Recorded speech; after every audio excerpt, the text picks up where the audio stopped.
What's going on, Packer fans? Welcome back to an all-new episode of the Pack a Day podcast. I'm your host, Andy Herman. You can follow me on Twitter at Andy Herman NFL. I'm once again joined by the great Sam Monson. You can find him on Twitter at PFF_Sam. He is PFF's lead NFL analyst. You can also find him on the PFF NFL podcast with, of course, PFF Steve. Sam, it's been an interesting week in the NFL. Packers pull off a crazy upset win against the Saints after being down 17-0. But more importantly, how the heck have you been? Been good. How about you? I've been doing great. I was at that game at Lambeau, so definitely a roller coaster ride. I've been telling people all week the Packers started plus 30 in their first 7 quarters, then went on a 0-30 run against the Falcons and Saints, and then finished it off with an 18-0 run of their own to come back with a win. So we kind of thought going into the season that this young Packers team with a lot of talent, but a lot of inexperience might have that sort of roller coaster effect. But we've seen that in a very distinct way so far to start this season. Yeah, and I think it makes sense. You're going to see a lot of inconsistency from this group, but there's definitely a lot of good there as well. Yeah, before we jump into everything else, I actually just want, because I know you've been on a few times now, but I haven't necessarily given you an opportunity or just to have the floor of just to kind of talk a little bit about PFF. I think sometimes PFF gets caught a little bit in the crosshairs. You guys are doing a lot of amazing work from an analytical standpoint. There's a ton of just tracking information that's amazing. But of course, everyone always wants to look at a grade, specifically when there's a numerical grade attached to a player's name. It always seems to just kind of bring out thoughts and provoke conversation, which I'm sure is part of the fun of that. But I'm sure there's a lot of times too where you're having, even like we've done the past couple of weeks, you're having to defend a grade here or there. And there's, like I said, it's always kind of caught in the crosshair. So just to give you kind of a second to have the floor of what PFF does, why it's important, and how kind of fans should use those grades when they're given to players. Yeah, I mean, PFF is all about just more information, across the board. The grading is an attempt to quantify things that aren't there elsewhere. Even in this world of analytics and advanced stats, there are things that statistics don't capture, right? There are things that will not show up in any of these advanced numbers. And that's where grading has a chance to add in this context. And you hear a lot of the time people criticize grades for being subjective, right?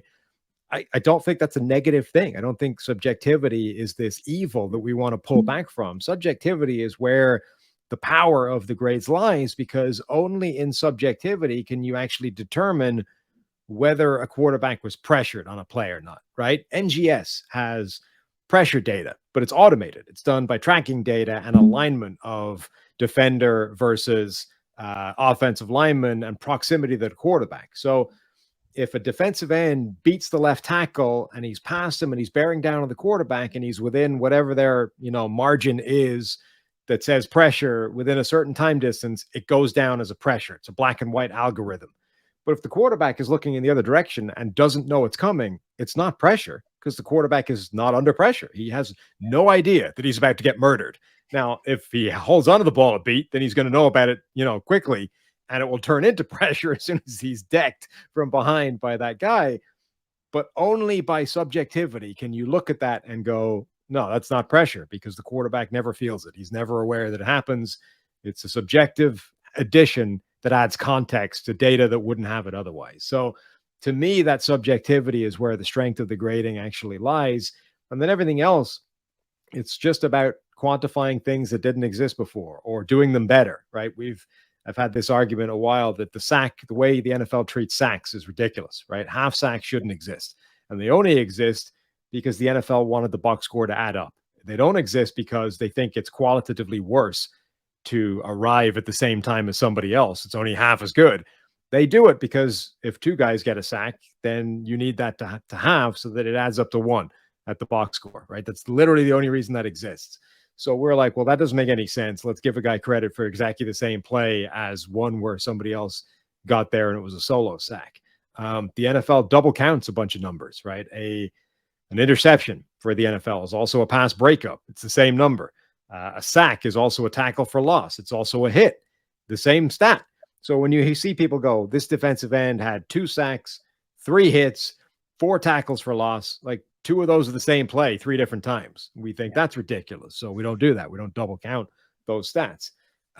Really, that's all PFF is trying to create more information and more data and almost let people interpret that data how they want. And that's where we get into some trouble sometimes. No, but I love that, and I think a couple things. It always amazes me because for every team, there's somebody who writes about the team and gives out a letter grade for like every position group after the game. And it's not like they're going back and watching every single player and every single play. It's just kind of a gut feel after the game was over. And like most of the time, nobody has any issue with those grades. Just a blank letter grade overall, encompassing what the what the state of the offensive line was that game, and maybe a little bit written about it. Nobody really cared. But it's like all of a sudden you put a number next to a player. And I don't know if it's because we grow up in a society where like your GPA matters from birth. I don't know what it is, but like that all of a sudden you get like these extreme takes, like one way or the other. And what I always say is like, my mom, bless her soul, not the most football aficionado in the world.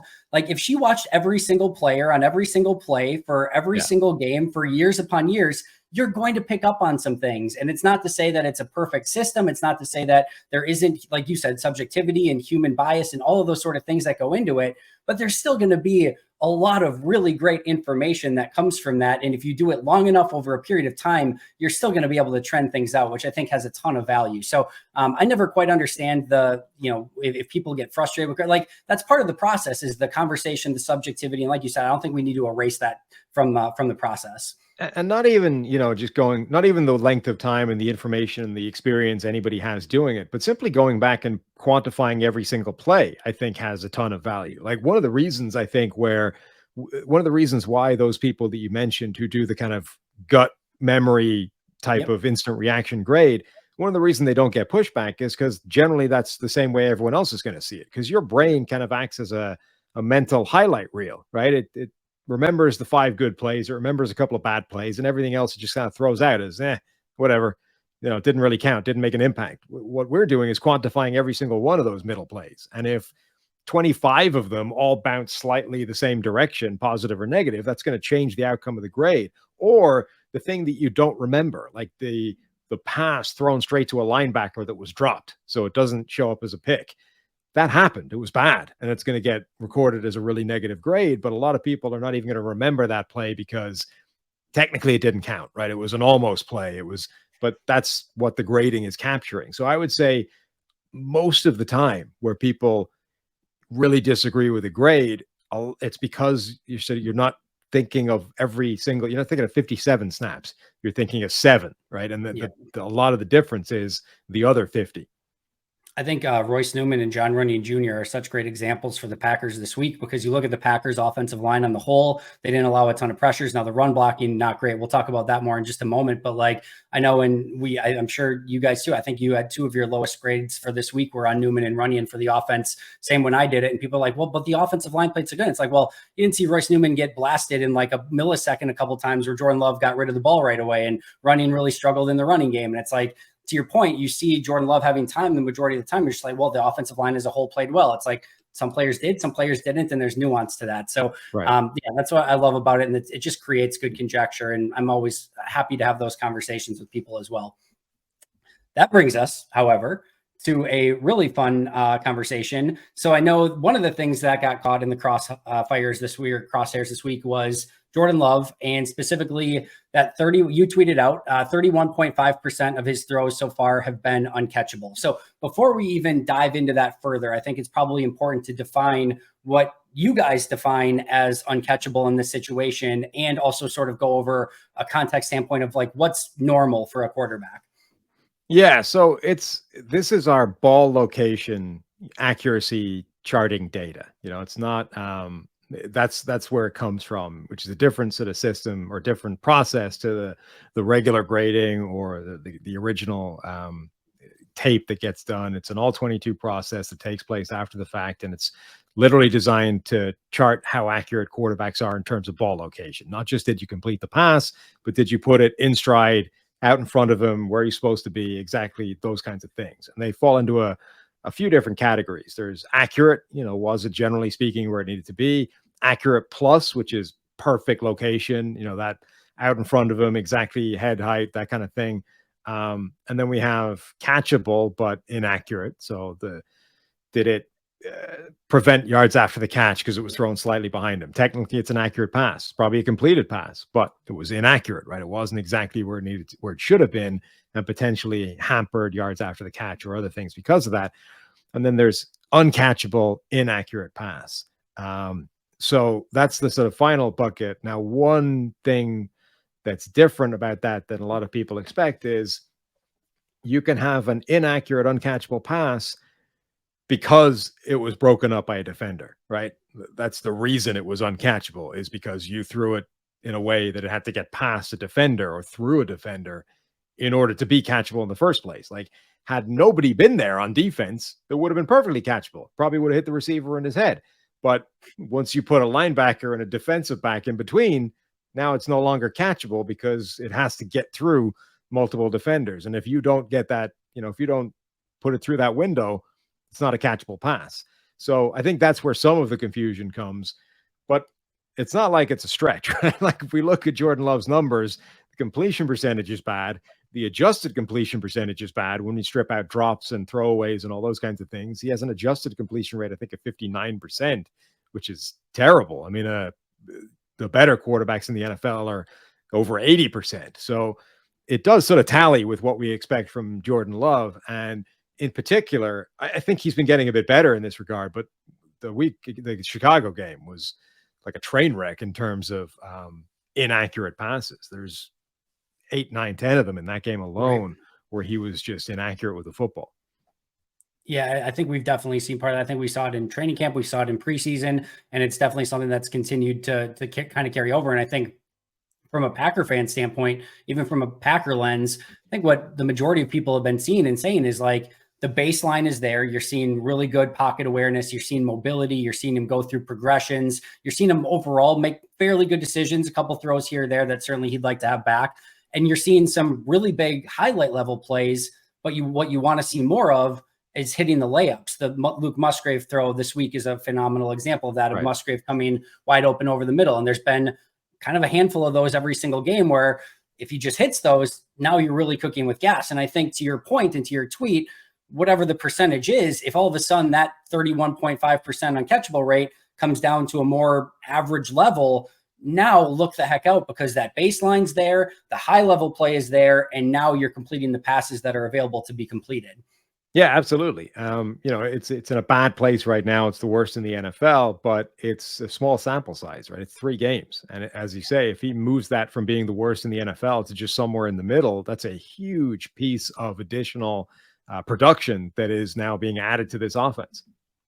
Now, you mentioned it has been 3 games, just kind of what you've seen and just kind of charting it out. Do you feel like this is more of an outlier for Jordan? Do you feel like maybe getting a Christian Watson, Aaron Jones, Bakhtiari, Elton Jenkins, those guys sort of back can help with that? Or, and I know it's such a small sample size that we have for Jordan overall, or does this kind of feel like maybe more of an issue moving forward for Jordan as well? And it's probably somewhere in the middle. Yeah, I think it will end up being both, right? Like, accuracy, anything a quarterback does in terms of throwing the ball is influenced by the players he's throwing to. It's impossible to strip that out. And whether it's the actual ball location or whether it's simply the passes that he's attempting because the receivers are more or less open, it's impossible to remove the influence of the receivers from what the quarterback is doing. So getting a better receiver, getting a Christian Watson back into the lineup will change how Jordan Love is throwing the football, and the margin for error potentially that he has when he throws it. So I think Christian Watson coming back will help that number no matter what happens. I also think he's probably going to be a relatively inaccurate passer, in the NFL, like relative to some other quarterbacks. He's probably not going to be the worst in the NFL, but I would imagine, given what we've seen from his college tape, given what we've seen from him in the NFL, he's going to skew towards being one of the more inaccurate quarterbacks in the league. And then it's just a case of where that number ends up. Like, I think he'll also end up being a vaguely volatile quarterback as well. A lot of big plays, a lot of, mistakes with the ball. And again, I think that's sort of being borne out as well. Maybe he won't. Maybe he'll clean it all up and he'll end up looking like a superstar. But my instinct would be, based off what we've seen from him in college and what we've seen so far, he'll end up being a guy that has a higher rate of kind of big mistakes than a lot of other quarterbacks, and is a little bit more inaccurate than a lot of other quarterbacks, but it's probably also going to have a higher, big time play rate, big throw rate, that kind of thing. Yeah, correct me if I'm wrong on this, but I believe Green Bay and Jordan Love is one of the top quarterbacks in, attempts, air yards per attempt. Like they're Depth of throwing target, on the yeah. field, The yeah, quite a highest bit. average depth of So, target in the NFL. yeah, so obviously the further the depth of target, the more opportunity there is for inaccuracy as well. So Yes. they're kind of going big game hunting too through these first few weeks, which again doesn't necessarily have full accident forgiveness for being inaccurate on some of those. Again, the Luke Musgrave one, a phenomenal example. But sometimes, again, when there are deeper throws down the field, there is going to be a higher level of inaccuracy from time to time. Absolutely. Like generally speaking, the more aggressive you are at the ball, the harder it is to complete those passes. But it doesn't actually, if you adjust for depth of target, it doesn't actually change the story for Jordan Love so far this season. Like he's been relatively inaccurate on underneath things as well. Yeah. So it doesn't explain that, right? This isn't a product of the average depth of target thing, but that's definitely a factor anytime you're talking about accuracy. And correct me if I'm wrong here too, but I believe like an average PFF grade, if like there's nothing descript on the plays, like a 60.0, is that correct? So Yeah, you more or have, less. It's slightly different by position, but generally speaking, you sort of start at a 60 and then move up or down relative to how well or badly you're playing. yeah, so Jordan through 3 games so far, 62.5, 65.9, and 63.9. So above average-ish, 22nd out of 32 eligible quarterbacks. We've been going over this, but super small sample size. I think Jalen Hurts is right there around him. I think there was another, maybe Joe Burrow. I think there's one other like really high name quarterback right around him as well. But that's why it's so early in the season. It's so hard to really gauge exactly where some of these quarterbacks are. But 22 out of 32, that kind of sounds about right for the way Jordan's played through 3 games so far. Yeah, I mean, like I said, look, the number one task or the question that was to be answered by Jordan Love and the Packers heading into the season is, can he even play, right? Like, do we even have a quarterback? And then let's figure out now can we do with this guy? And I think Matt LaFleur has been playing or has been calling a game in a really impressive way. I think he's done a great job with that offense. I think the young receivers have looked pretty good, even without Christian Watson in the lineup. So I think we're seeing the pieces there for this group to get better and grow as the season goes on and to gel and become something a lot better than they are right now. It's, going into week 4 with an incredibly inexperienced and a group that lacks, cohesion or time playing with each other. I think all the reasons are there for this team to be optimistic looking at this offense. Could not agree more. I want to talk to you about something on the positive side of things from PFF's grades, and that's the offensive line grade. So Packers, I believe, are the top graded Pro Football Focus offensive line through 3 weeks so far. And this is another one I kind of wanted to dig into a little because from a pass blocking side of things, I think it's looked really freaking good for Green Bay. From a run blocking side of things, maybe not so much. So how is that sort of, just gauged when maybe the run blocking hasn't been quite as good? The pass blocking has been really good, but you have them graded so far as the top offensive lineman or offensive line in the NFL. Yeah, I mean, they're two, independent processes, effectively independent parts of the game. And then it's really a case of how you weight those two things. How valuable is the passing game, is the pass blocking relative to that run blocking? And I think in today's NFL, you have to value pass blocking more, So if you are an incredibly good offensive line when it comes to pass protection, running game isn't as good, you're still have a pretty good shot of ranking highly. But if all you can do is run block, if you're a road grading, run blocking offensive line, but you basically can't drop back to pass because they hemorrhage pressure, you're unlikely to be high in the rankings because that's such a huge part of today's game, even if you're a dominant run blocking force. Yeah, it makes a ton of sense. And we thought Green Bay going into the season was going to have some depth along the offensive line if needed. Well, they've needed it so far. Bakhtiari only played in 1 game. Elton Jenkins only played in a game and a half. Sounds like he's going to miss additional time. Zach Tom is questionable for this upcoming week. So, but they've been able to fill in, specifically Rasheed Walker. We've seen a little bit of Royce Newman, which has been a little hit and miss per usual. We might need to see some Yosh Nijman this week, dependent upon who's available. But that offensive line depth for Green Bay's paid off pretty big so far. Yeah, it does. They've had, I think they have one of the better benches in the NFL when it comes to offensive linemen. Generally speaking, there isn't depth throughout the league, and when teams have to go into the bench and bring in backups, it's hugely problematic. I don't think it is for Green Bay. I think they can go into that bench and ask guys to get significant starting time, and they're still fine. So a couple guys I wanted to ask you about. I always like asking about the highest graded players. Now on offense, there wasn't really a high graded player. Keyshawn Nixon in his one snap had a pretty solid grade for his end around / reverse. But the top graded offensive player outside of Nixon's one snap was Romeo Dobbs with a 73.8. And then the top graded defensive player was Rudy Ford with an 88.2. Really liked Rudy in this game. I thought he tackled really well, played aggressive brand of football. The safety's been a little bit better than advertised so far with Darnell Savage and Rudy Ford. I think Packer fans, myself included, thought that this was going to be one of the weakest safety rooms in the NFL. And so far, those two have held up pretty darn well. But thoughts on Dobbs and Ford grading well this week?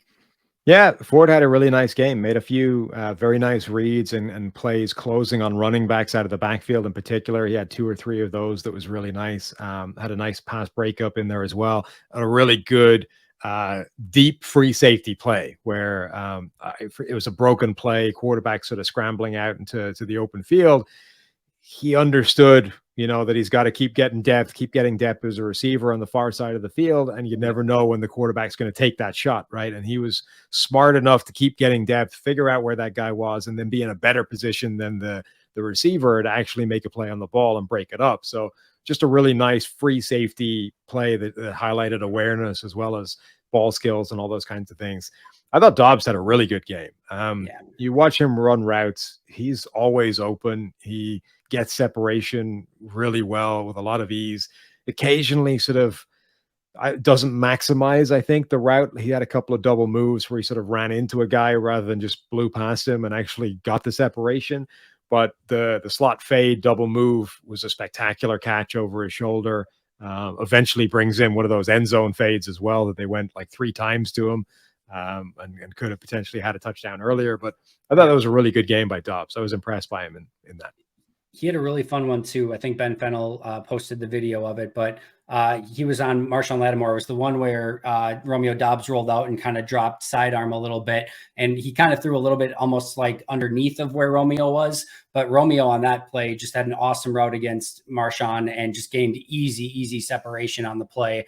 And that was a really fun one from him too. But he seems to be getting better week by week. And it's fun to see, to me, of all the players on this offense that are still unique sort of to Jordan and they're still trying to get that chemistry, it seems like Romeo and Jordan have developed the chemistry a little bit quicker than maybe some of those other receivers. Defensively, I wanted to ask you about one other player, and that was Rashawn Gary. Again, this is easy, what you were kind of mentioning earlier of you remember the 3 big plays. You remember the 3 sacks, of course. People see 3 sacks, and I think they're immediately going to think, and especially when he only plays 23 snaps, all right, he's going to be graded in the 90s. He had a 77.8 grade for you. By the way, I had him graded very similarly. I thought he had really nice plays on the 3, but a couple other pressures, but not super impactful on some of the other snaps. But reasoning for the grade on 77.8 for Gary on this one. Yeah, I mean, the first point is that's a really good grade, right? Like the question is the way you phrased it, which is what's stopping him from getting to 90, which is, that elite unstoppable point. Like the other thing is, as much as he did have a small sample size of snaps, almost all of them were pass rushes. So, had he played 23 snaps, but it had been like 10 run plays, 15, that kind of thing. Now you're talking like an absurd pass rushing production profile. But when it's 20 pass rushing snaps, that's actually a pretty healthy sample size of pass rushes. So, that's part of it. And then you start looking at the sacks. There's one was a dominant play. Beautiful. Yep. No question about that whatsoever. Another one, he's going to lose a little bit of grade because basically fell off the sack and then Derek Carr just like fell over anyway. You know what I mean? Like he literally kind of got around, grabbed hold of him and slipped off the sack. And then Derek Carr, I don't know if he's like bracing for the contact, like assuming he's going to get taken down and then didn't and just kind of lost his balance and stumbled over. But effectively that could have been a missed, sack entirely in pressure and he'd have gotten credit for it, but wasn't the sort of finishing play that you want to see from him. And then the second one, I think, was a sort of slightly longer developing play as well, where Carr needs to get rid of the ball. And this was not just Gary, somebody else had pressure as well on the play. He's stopped initially, wins with the second move, and then the ball just stays there and ends up getting eaten. So it's not that he's getting downgraded for those. Like, obviously, those are not negative plays. They're both positive, but they weren't as high a grade as it could have been had he immediately finished that first sack had he won with the first move and Derek Carr not held onto the ball longer than he should have. And that's really the difference between the really good grade that he had and grading at 90 plus, where you're, an unstoppable force all game.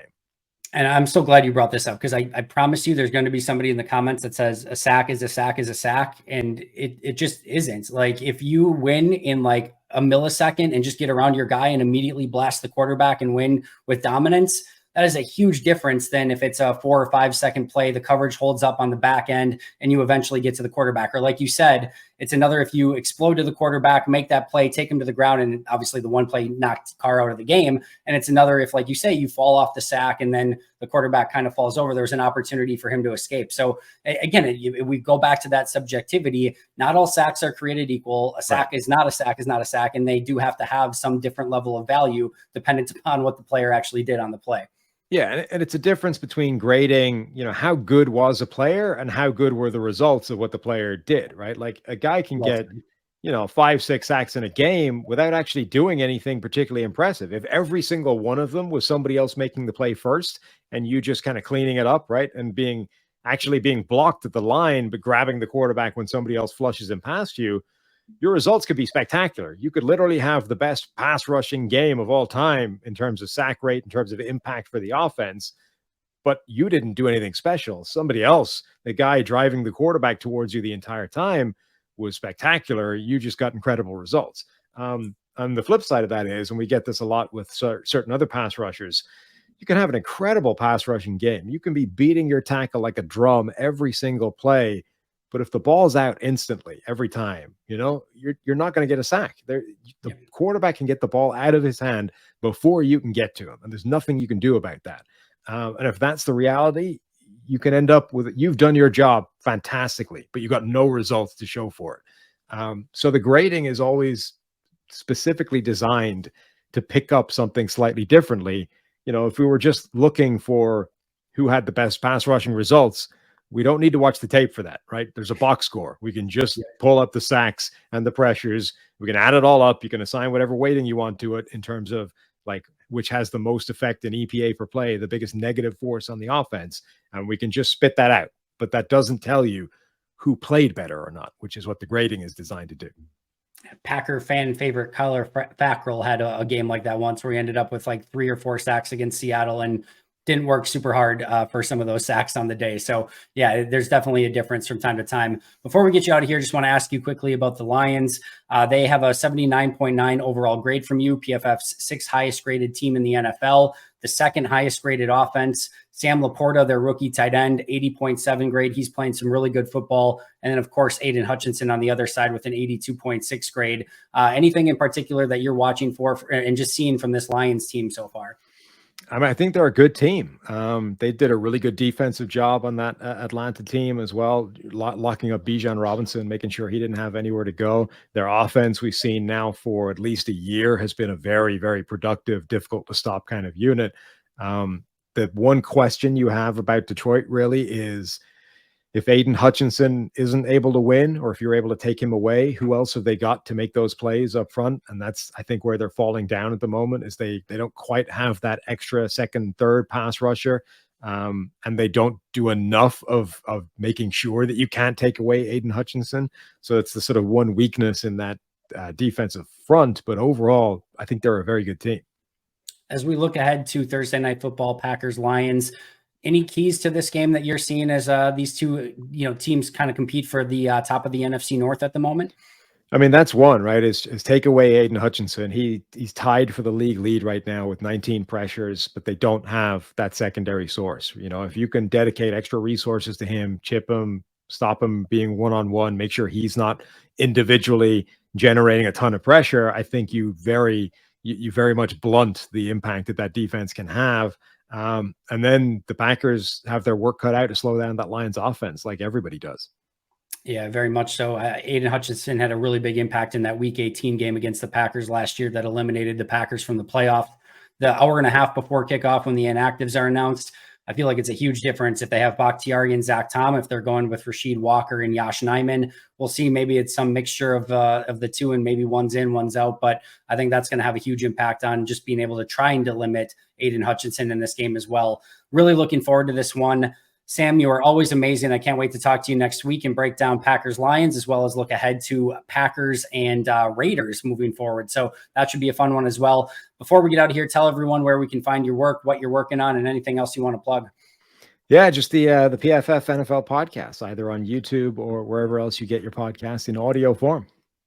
You can find him at PFF_Sam. You can follow me at Andy Herman NFL. You can follow the podcast at Pack-A-Day Podcast. That's going to do it for Sam and I. But until next time, and as always, go Pack Go.